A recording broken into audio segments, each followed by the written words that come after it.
ನಮ್ಮ ತಾಯಿ ಹೇಳಿದ್ದು ಎರಡು ಮಾತು ನನಗೆ ಜ್ಞಾಪಕ ಅಷ್ಟೇ, ಎರಡೇ ಮಾತು. ಸ್ಟಿಲ್ ಹಾಂ, ಏನಂತ ಹೇಳಿದ್ರಮ್ಮ ಅವತ್ತು? ಅದೇ ಎರಡು ಮಾತು.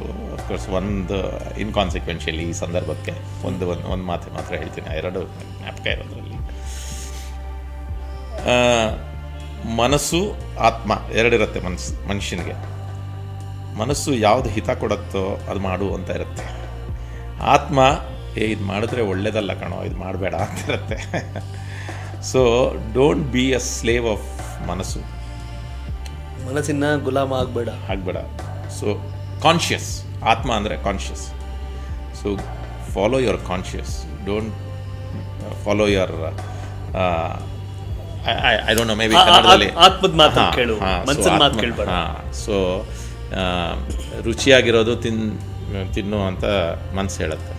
ಆ ರುಚಿಯಾಗಿರೋದು ತಿಂದರೆ ಅದು ನೀನು ಮೈಗೆ ಏನು ಕೆಟ್ಟದಾಗತ್ತೆ ಅಂತ ನಿನ್ನ ಆತ್ಮ ಆರ್ ಡ್ರಿಂಕ್ ತಗೋ ಅಂತ ಹೇಳುತ್ತೆ. R any bad habit. ಒಂದು ವರ್ಡ್ ಅಂದ್ರೆ ಒಳ್ಳೇದು ಕೆಟ್ಟದನ್ನು ಹೇಳುವಂಥದ್ದು ನನ್ನೊಳಗೇನೆ ಇದೆ. ನನ್ನೊಳಗಿನ ಒಳ್ಳೆಯದನ್ನು ಹೇಳೋದನ್ನು ಕೇಳು, ನನ್ನೊಳಗಿನ ಕೆಟ್ಟದ್ದು ಹೇಳೋದು ಕೇಳಬಾರ್ದು. It's very difficult, but you have the master within you ಅಂತ.